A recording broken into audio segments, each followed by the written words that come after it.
Hello guys, welcome to bio roots. इस video में हम लोग कवर करने वाले हैं न्यूक्लियोटाइड और स्ट्रक्चर ऑफ डीएनए के बारे में। तो with the hope you all are doing well in your studies, let's get started. Nucleoside के बाद नेक्स्ट टॉपिक हमारे पास है, दैट इज न्यूक्लियोटाइड। ठीक है, अब न्यूक्लियोसाइड के बाद नेक्स्ट टॉपिक है न्यूक्लियोटाइड। अब इसको समझना ये कैसा दिखता है। न्यूक्लियोटाइड कैसे कहते हैं? बेसिकली यहां पर हम लोगों ने पीछे क्या कहता है, न्यूक्लियोसाइड हमने बनाया था राइबोस शुगर और हमारे क्या कहते हैं नाइट्रोजनस बेस को आपस में जोड़ करके। यहां पर हम लोग न्यूक्लियोटाइड बनाएंगे और ये बनता कैसे है? ये बनेगा हमारा राइबोस या डीऑक्सोराइबोस प्लस नाइट्रोजनस बेस, और अगर उसमें हम लोग साथ में फॉस्फेट ग्रुप भी जोड़ दें, ठीक है, तो ये पूरा स्ट्रक्चर जो है यहां से लेके यहां तक, इसको हम लोग कहते हैं एक न्यूक्लियोटाइड। और यही आपका एक मोनोमर बन जाता है आपके डीएनए या फिर आरएनए का। ठीक है, राइबोस की जगह में डीऑक्सोराइबोस कर दूं तो हमारा उस तरह से बन जाएगा। ठीक है, आगे राइबोस प्लस नाइट्रोजनस बेस, इसको हम लोगों ने पीछे पढ़ा है, जस्ट हम लोग इसको न्यूक्लियोसाइड भी कहते हैं। ठीक है, इसको हम लोग न्यूक्लियोसाइड भी कहते हैं। अब हम लोग देखते हैं कि हमारा न्यूक्लियोटाइड बनता कैसे है। तो इसके स्ट्रक्चर की बात करें, सबसे पहले यहां पर हम बना लेते हैं हमारा राइबोस शुगर। ठीक है, राइबोस, चलो एक बार डीऑक्सोराइबोस बना लेते हैं। इधर हो जाएगा हमारे पास H, ऊपर हो जाएगा OH। अब देखो नीचे यहां पर OH होता अगर राइबोस होता, मैं डीऑक्सोराइबोस बना रहा हूं इसलिए यहां पर H, ऊपर भी H, यहां H, यहां OH, फिर H, यहां H, CH2OH। ये था हमारे पास डीऑक्सोराइबोस शुगर। इसमें अब मैं जोड़ देता हूं मेरा नाइट्रोजनस बेस।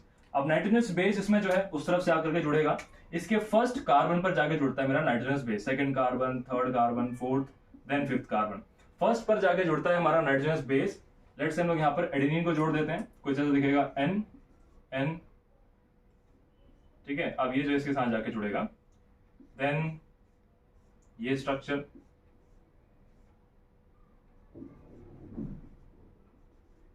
NH। ठीक है, ये स्ट्रक्चर हमारे पास है। अब ये हो गया न्यूक्लियोसाइड। इसमें हम लोग इस तरफ जोड़ेंगे हमारा फॉस्फेट ग्रुप। और फॉस्फेट ग्रुप कैसे जुड़ता है इसकी बात कर लेते हैं। फॉस्फेट ग्रुप जो है हमारे पास इधर जुड़ने वाला है, यहां से एक H हटेगा और यहां पर एक ईस्टर बॉन्ड की फॉर्मेशन होने वाली है। देखो कैसे, इधर से O, देन हमारा P, देन फिर O, फिर P, फिर O, फिर P एंड लास्ट में O। ये आपके तीन फॉस्फेट है, बेसिकली ट्राई फॉस्फेट। समझते हैं इसके बारे में क्या बता रहा हूं। पहले यहां देखो, ये ऐसे नीचे ये, ठीक है, उसके बाद यहां पे double bond oxygen, single bond, फिर यहां पर डबल बॉन्ड ऑक्सीजन, फिर नीचे सिंगल बॉन्ड। ये सारे आपके इनऑर्गेनिक फॉस्फेट जो लगे हुए हैं, ये बेसिकली हाइड्रोजन को रिलीज करके आए हुए हैं। अब आगे बात करें तो हमारे पास ये स्ट्रक्चर देखो, हमने तो फॉस्फेट की बात की थी, यहां तो तीन तीन फॉस्फेट लग गए हैं। बेसिकली अगर आप गौर से देखें, ये स्ट्रक्चर आपका है क्या, इतना स्ट्रक्चर, ये है एडेनिन, ये है पूरा न्यूक्लियोसाइड, इसको हम लोग नाम देते हैं एडिनोसाइन। ठीक है, अब बेसिकली यहां पर अगर OH होता तो इसको हम लोग एडिनोसाइन नाम दे सकते थे, फिलहाल ये डीऑक्सी एडिनोसाइन हो गया। फिलहाल देखो, अब यहां पर मैंने इसको राइबोस के नाम से ले लिया, तो ये हो गया हमारे पास एडिनोसाइन। एडिनोसाइन के साथ मैंने यहां पर साथ में लगा दिया है मेरा इतना ग्रुप, और दैट इज ट्राइफॉस्फेट। ठीक है, अब एडिनोसाइन प्लस ट्राइफॉस्फेट, याद आ रहा है कुछ? ये आपका ATP है और कुछ नहीं है। ठीक है, दिस जस्ट ATP मॉलिक्यूल। ये एडिनोसाइन ट्राइफॉस्फेट और कुछ भी तो नहीं है, बस एडिनोसाइन ट्राइफॉस्फेट हमने यहां पर बना दिया है। अब एडिनोसाइन ट्राइफॉस्फेट में यहां पर होने वाला क्या है, बेसिकली यहां पर आप जानते हैं ATP आपका एक एनर्जी करेंसी की तरह काम करता है। अब यहां पर वो जो है उसी एनर्जी को रिलीज करेगा, और उस रिलीज एनर्जी को ये इस्तेमाल करने वाला है इनसाइड द डीएनए फॉर्मेशन। देखो कैसे, बेसिकली यहां पर जो आपको एक बॉन्ड देखने को मिलता है ना, ये वाला, यहां पर हर फॉस्फेट और ऑक्सीजन के बीच में जो बॉन्ड है, ये आपका एक एनहाइड्राइड बॉन्ड है, और जब भी ये टूटता है तो अपने अंदर से कुछ एनर्जी बाहर निकालता है। ठीक है, ये बॉन्ड जब टूटता है ये अपने अंदर से कुछ एनर्जी बाहर निकालता है, और इसी एनर्जी का इस्तेमाल करके हमारा डीएनए का फॉर्मेशन होने वाला है। अब देखो, कुल मिलाकर के जब ये पार्ट हमारा बाहर निकल के आ जाएगा, तो जो इतना बचा है ना, ये इसको हम लोग बोलेंगे हमारा nucleotide. Nucleotide just ribose plus nitrogenous base plus phosphate. Ribose की जगह आप यहां पर जो है डीऑक्सोराइबोस भी लिख सकते हैं। ठीक है, राइबोज ले लो या डिऑक्सीराइबोज ले लो, आप इनमें से कोई भी ले सकते हैं और अपना क्या कहते हैं न्यूक्लियोटाइड आप फॉर्म कर सकते हैं। न्यूक्लियोसाइड इस तरह से हो जाएगा। अब अगर मैं इसको हटा दूं तो ये बन जाएगा आपका प्रॉपर न्यूक्लियोटाइड, यानी कि एक मोनोमर डीएनए का। ठीक है, किस तरह से, देखो यहां से अगर मैं इसको हटा दूं, ये इतना स्ट्रक्चर अगर मैं हटा दूं यहां से, तो ये बन जाएगा मेरे पास, अभी ट्राइफॉस्फेट नहीं रहा, अभी मोनोफॉस्फेट हो चुका है इतना। तो ये स्ट्रक्चर जो है आपका, ये तो एडेनोसाइन है, ये हो चुका हमारे पास। ठीक है, अब देखो ये जो स्ट्रक्चर है इतना, यहां से लेके यहां तक, ये पूरा स्ट्रक्चर हमारा कहलाया जाएगा अब न्यूक्लियोटाइड। ठीक है, यह है एक न्यूक्लियोटाइड का स्ट्रक्चर। नाउ अब ये न्यूक्लियोटाइड एक मोनोमर की तरह तैयार हो जाता है कि ये हमारा अब डीएनए फॉर्मेशन कर सकता है। ये बस आपका एक बेसिक चेन है। ठीक है, अब इससे हम लोग बनाने वाले पूरा डीएनए का स्ट्रक्चर। अब दिखता है कैसे, देखो डीएनए का स्ट्रक्चर हमें दिया था वॉटसन एंड क्रिक ने। अब उन्होंने हमें डीएनए का डबल हेलिक्स स्ट्रक्चर दिया था, आपको याद होगा। डबल हेलिक्स स्ट्रक्चर कुछ ऐसा होता है, ऐसे कॉइल्ड फैशन में। ठीक है, अगर आप ऐसे बनाए कुछ कॉइल्ड फैशन में, आपका डीएनए का स्ट्रक्चर होने वाला है ऐसे। ये डीएनए का स्ट्रक्चर कुछ इस कॉइल्ड फैशन में होता है। ये हमें दिया था वॉटसन एंड क्रिक ने, हम उस तक पहुंच रहे हैं। उसी की एक टुकड़े को हमने यहाँ पर जस्ट पढ़ाया, that is known as nucleotide. अब इस न्यूक्लियोटाइड की हम लोग चेन कैसे बनाते हैं वो देख लेते हैं। अब आते हैं फाइनल हमारे टॉपिक के ऊपर, that is structure of DNA. ठीक है, आई होप मोनोमर्स आपको सभी समझ में आए होंगे, उसके कंस्टिट्यूएंट पार्टिकल्स आपस में किस तरह बॉन्ड बनाते हैं, ये सभी आई होप क्लियर है। अब हम लोग आगे चलते हैं हमारे स्ट्रक्चर ऑफ डीएनए की तरफ। स्ट्रक्चर ऑफ डीएनए बनेगा कैसे उसकी तरफ आते हैं। सबसे पहले हमारे पास हम लोग एक चेन ड्रॉ कर लेते हैं। लेट्स से हमारे पास यहां पर एक डिऑक्सीराइबोज शुगर है।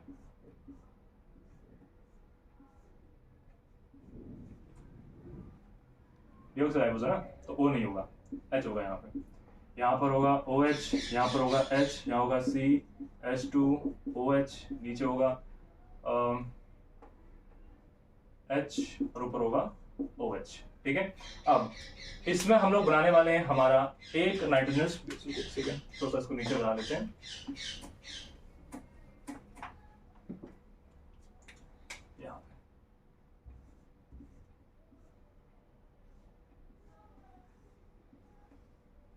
H H OH H CH2OH और यहाँ पर जाएगा हमारे पास H और ऊपर की तरफ OH, राइबोज शुगर। अब इस राइबोज शुगर में हम लोग जोड़ेंगे हमारा nitrogenous base. Nitrogenous base, let's say again adenine को हम लोग जोड़ देते हैं, कुछ ऐसा दिखेगा। यहां से N N, ठीक है, डबल रिंग स्ट्रक्चर होते हैं हमारे प्यूरिन्स के अंदर। ठीक है, यहाँ पर NH2, यहाँ बॉन्ड के अंदर रिंग के अंदर ही होता है हमारे पास N, डबल बॉन्ड बनाएगा यहाँ पर ये। ठीक है, ये हो गया एडेनिन। उसमें हमने देखा था कि जब ये आपस में बॉन्ड फॉर्म करते हैं तो यहाँ से जो है ये OH हट जाता है, N का भी एक H हटता है, मैंने फिलहाल बनाया नहीं है, और ये आपस में ऐसे जुड़ जाता है। ठीक है, और आपको मैंने बताया था इस बॉन्ड का नाम क्या था। इस बॉन्ड को हम लोगों ने नाम दिया था N ग्लाइकोसिडिक बॉन्ड।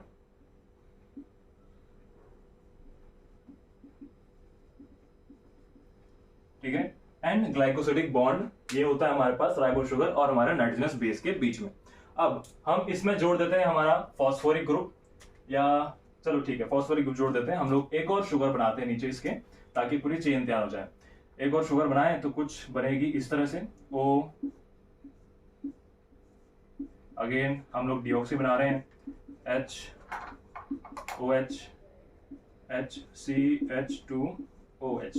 हमने देखा था कि इसमें फॉस्फेट किस तरह से अटैच होता है, वो हमारे इस H को हटा करके अपना ग्रुप जोड़ता है इसमें, दैट इज कुछ इस तरह से P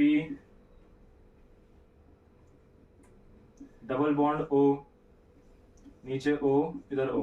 ठीक है, ये स्ट्रक्चर बन जाता है। अब ये दो न्यूक्लियोटाइड्स आपस में जुड़ेंगे कैसे, लेट्स से इसको भी मैं एक न्यूक्लियोटाइड ड्रॉ कर लेता हूं। ठीक है, यहां भी हमारे पास P सिंगल बॉन्ड O, ऊपर डबल बॉन्ड O, नीचे सिंगल बॉन्ड O, ये स्ट्रक्चर हमारे पास देखने को मिलेगा।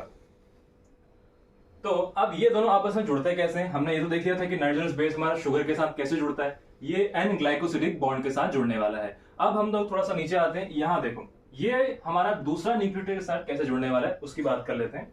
तो बेसिकली यहां पर ना आप जानते हैं थोड़ी सी केमिस्ट्री में कि यहां पर हमारे पास होंगे लोन पेयर्स, ये इस फॉस्फेट को अट्रैक्ट करते हैं, ठीक है, ये इसको अट्रैक्ट करेंगे और उसके बाद क्या होगा, यहां से ये इसके साथ एक बॉन्ड फॉर्म करने की कोशिश करेगा। जैसे ही इसके साथ एक बॉन्ड फॉर्म करने की कोशिश करता है इस तरह से, हम जानते हैं फॉस्फेट हमारा 5 ही बॉन्ड बना सकता है, लेकिन यहां तो 6 बन जा रहे हैं। तो ऐसे केस में ये जो ऑक्सीजन है ये करता है इसको, क्योंकि आप फॉस्फेट को कोई बॉन्ड तोड़ना पड़ता है और वो ऐसा बॉन्ड तोड़ता है जिससे कि उसको ज्यादा नुकसान ना हो, किसी एटम को छोड़ना ना पड़े। जैसे अगर इस बॉन्ड को तोड़ देता तो ऑक्सीजन को बिल्कुल ही उसको हटाना पड़ जाता। यहाँ भी ऐसा ही होता, यहाँ भी ऐसे ही होता, लेकिन यहाँ डबल थे तो उसने कहा कि कोई बात नहीं, हम लोग एक बॉन्ड को तोड़ लेते हैं, कम से कम कोई एटम तो दूर नहीं जा रहा है। तो उसने क्या किया, इसको ऊपर भेजा और इसके साथ उसने बॉन्ड फॉर्म करने की कोशिश कर ली। जब ऐसा हुआ तो कुछ ऐसा स्ट्रक्चर बना, यहां से बॉन्ड टूट गया। अब जो है हमारे पास ये जो ऑक्सीजन है, इस ऑक्सीजन के ऊपर हमें देखने को मिलेगा एक लोन पेयर या नेगेटिव चार्ज आप कह सकते हैं। अब ऐसे केस में ये स्ट्रक्चर जो है काफी अनस्टेबल होता है, ठीक है। अब ये अनस्टेबल स्ट्रक्चर है, ऑब्वियसली सर्वाइव नहीं कर पाएगा। तो ऐसे केस में क्या होता है, ये जो है यहां से इस इलेक्ट्रॉन को वापस भेज देता है और यहां से इस पूरे को ही हटा देता है। इस OH को यहां से बेसिकली रिमूव करके यहां पर सिर्फ एक O बच जाता है। और इस बॉन्ड को अगर आपको याद हो, देखो बीच में इनके आप रह जाता है सिर्फ ये, ठीक है। और ये स्ट्रक्चर जो है हमारे पास, इसको हम लोग बोलते हैं फॉस्फोईस्टर बॉन्ड। अब यहां पर क्योंकि दो आपके बने हुए हैं तो इसको आप बोलेंगे फॉस्फोडाइएस्टर बॉन्ड। अब इतने में क्या होता है, ये जो है इस पर वापस आ जाता है कुछ इस तरह से, और ये जो स्ट्रक्चर है इसका एक O यहां से पूरी तरह से हटने वाला है ये।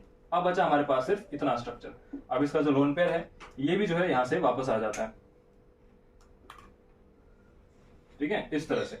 नाउ ये हो जाता है हमारे पास एक फॉस्फोईस्टर बॉन्ड। अब क्योंकि एक ईस्टर बॉन्ड यहां पर है, एक ईस्टर बॉन्ड यहां पर है, इसीलिए स्ट्रक्चर को हम लोग बोलते हैं फॉस्फोडाइएस्टर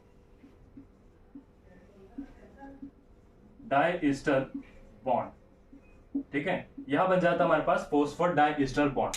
कुल मिला करके ये बन गया। अच्छा, एक और चीज यहां पर अभी मैं एक लेट से यहां पर हमने एडेनिन जोड़ा था, यहां पर लेट से हम लोग गुआनिन जोड़ देते हैं। गुआनिन में कुछ ऐसी स्ट्रक्चर है हमारे पास, लेट से यहां पर एक N हो गया, N,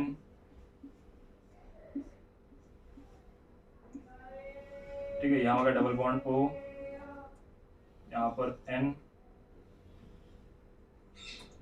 यहां पर NH2, ठीक है। कुछ ऐसा स्ट्रक्चर हमें देखने को मिलता है। ये हो गया हमारे पास एक न्यूक्लियोटाइड, ये हो गया हमारे पास दूसरा न्यूक्लियोटाइड। अब आगे आते हैं हम लोग, देखो अब एक और चीज ध्यान देने वाली बात ये है, यहां पर हम लोग कार्बन के नंबर्स को देखें। ये है first carbon, second carbon, third carbon, fourth carbon, again first, second, third, fourth, ये हो गया फिफ्थ कार्बन। यहाँ पे फिफ्थ कार्बन जो है ऊपर की तरफ है, ठीक है, और थर्ड कार्बन नीचे की तरफ है। अगर आपको याद हो तो इसी को हम लोग 5 प्राइम और 3 प्राइम एंड कहते हैं, क्योंकि यहाँ पर 5 कार्बन जो है, फिफ्थ कार्बन ऊपर की तरफ है और यहाँ पर थर्ड कार्बन नीचे की तरफ है। तो हो गया 5 प्राइम से 3 प्राइम। अच्छा, कुछ लोग ये पूछ रहे हैं कि भाई 5 प्राइम से 3 प्राइम ही क्यों होता है, 3 से 5 क्यों नहीं होता? तो इसके पीछे भी यही कारण है, क्योंकि यहाँ पर आपने देखा था अट्रैक्शन जब हुआ था तो हमेशा जो अप्रोच स्टार्ट हुई थी वो आपकी 5 से 3 की तरफ स्टार्ट हुई थी, ठीक है। इनके बीच में जब बॉन्ड बन रहा था तो हमेशा 5 से 3 की तरफ बन रहा था, ना कि 3 की 5 की तरफ, ठीक है। तो ये हमारे पास एक पॉलीन्यूक्लियोटाइड बन चुका है। हम लोग एक पॉलीन्यूक्लियोटाइड को दूसरी पॉलीन्यूक्लियोटाइड के ऐसे जोड़ने वाले हैं और हमारा एक डीएनए का स्ट्रक्चर बन जाएगा। लेकिन एक बात ध्यान रखनी है कि एक जब हमारे पास 3 से 5 की तरफ होगा तो अगला हमें जो है 5 से 3 की तरफ लेना पड़ेगा, उल्टा स्ट्रक्चर, ठीक है, तभी जाके वापस में जुड़ पाएगा। तो बनाते हैं इसी के बिल्कुल सामने हम लोग दूसरा स्ट्रक्चर, ठीक है। अब यहां हमने लिया था, यह है थाइमीन, यह है हमारे पास गुआनिन, ठीक है। अब रुको, थाइमीन नहीं है भैया, यह है एडेनिन, ठीक है, यह है एडेनिन। एडेनिन के सामने हम लोग जानते हैं चार्गा रूल के अकॉर्डिंग एडेनिन के सामने थाइमीन जुड़ता है और हमारे क्या कहते हैं गुआनिन के सामने साइटोसिन जाके जुड़ेगा, ठीक है। इनका स्ट्रक्चर बनेगा कैसे वो देख लेते हैं एक बार। ये भी हमारे पास है, मैं इसको उल्टा करके बना रहा हूं, समझना इसको, इस स्ट्रक्चर को। ये हमारे पास ये स्ट्रक्चर है। अब इस केस में ये फर्स्ट कार्बन है, ये हमारे पास फर्स्ट कार्बन है, second carbon, third carbon, fourth carbon और यहीं पर एक और हमारा बनेगा फिफ्थ कार्बन, ठीक है, दैट इज CH2OH। ठीक है, बाकी सब बना देते हैं HOH, ठीक है, बाकी यहां पर हो जाएगा एक H क्योंकि डिऑक्सी है, OH, ठीक है, बाकी H, हर जगह पे ऐसे करके आपका स्ट्रक्चर बनने वाला है। हो गया राइबोस शुगर। अब इसमें भी हम लोग जोड़ देते हैं अगेन हमारा एक फॉस्फोरिक ग्रुप। फॉस्फोरिक ग्रुप हमारा लगता है इधर कुछ इस तरह से, यहां से H हट जाएगा और H की जगह पर लगेगा हमारा फॉस्फोरिक ग्रुप कुछ ऐसे, P double bond O single bond O, ठीक है, नीचे ऐसे आ जाएगा। ये हो गया हमारे पास एक फॉस्फेट ग्रुप। अब फॉस्फेट ग्रुप के बाद ये बन गया हमारा बेसिकली, अभी इसमें न्यूक्लियोसाइड जोड़ देंगे, बेसिकली नाइट्रोजनस बेस जोड़ने के बाद अभी हमारा बन जाएगा न्यूक्लियोटाइड। कैसे बनेगा उसकी बात कर लेते हैं। तो यहां से अगेन हमारा OH हटने वाला है, यहां पर जाके लगेगा हमारा एडेनिन के सामने थायमीन लगता है। थायमीन का स्ट्रक्चर कुछ ऐसे, N,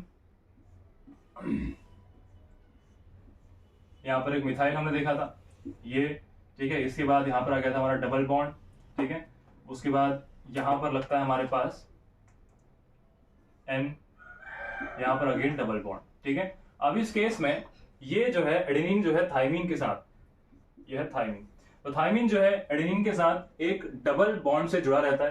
कैसा डबल बॉन्ड, देखो यहां पर जो ये O है इस N के साथ, NH2 के साथ एक हाइड्रोजन बॉन्ड फॉर्म करता है, और यहां पर जो N है ये भी जो है आगे जाके हमारा इसके साथ एक हाइड्रोजन बॉन्ड फॉर्म करने वाला है, ठीक है, कुछ इस तरह से। अब यहां पर हमारे पास एक हाइड्रोजन बॉन्ड बन गया। नाउ आगे आते हैं हम लोग, ठीक है, आगे आते हैं इसी के अगले स्ट्रक्चर में। देखो इसके बीच में एक बात ध्यान रखना, ये जो हमारे पास है ना ये वाला स्ट्रक्चर, तो इसमें ये जो बॉन्ड बन रहे हैं इनको बोलते हैं हम लोग हाइड्रोजन बॉन्ड, हाइड्रोजन बॉन्ड। उसके बाद आगे की बात करें, नेक्स्ट स्ट्रक्चर इसी के नीचे एक और बना देता हूं मैं, लेट से हमारे पास अगेन एक शुगर बना देता हूं मैं उल्टी, कुछ ऐसे। अब इस केस में ये हो गया हमारे पास HCH2O phosphate group, double bond O single bond O, ये आपके इस तरह से ऑक्सीजन रखे हुए हैं। उसके बाद यहाँ पर OH, यहाँ पर सिर्फ H क्योंकि डीऑक्सीराइबोज है H, ठीक है, नीचे आएगा आपका यहाँ पर एक नाइट्रोजनस बेस हम लोग बनाते हैं, लेट से ग्वानिन के सामने लगता है साइटोसिन। अब साइटोसिन का स्ट्रक्चर, नाइट्रोजन इधर, ये कुछ ऐसे। साइटोसिन में आपको यहाँ पर CH3 नहीं मिलता है, लेकिन हाँ डबल बॉन्ड होगा। नीचे की तरफ आपको मिल जाएगा इधर NH2, यहाँ पर बॉन्ड में सेम जैसे यहाँ पर N है वैसे N यहाँ पर भी रहेगा, बाकी डबल बॉन्ड आपको ऐसे देखने को मिल जाता है। अब इस केस में देखो गुआनिन और साइटोसिन के बीच में हमारे होता है ट्रिपल बॉन्ड, ठीक है, और ट्रिपल बॉन्ड कैसे होगा, कुछ ऐसे,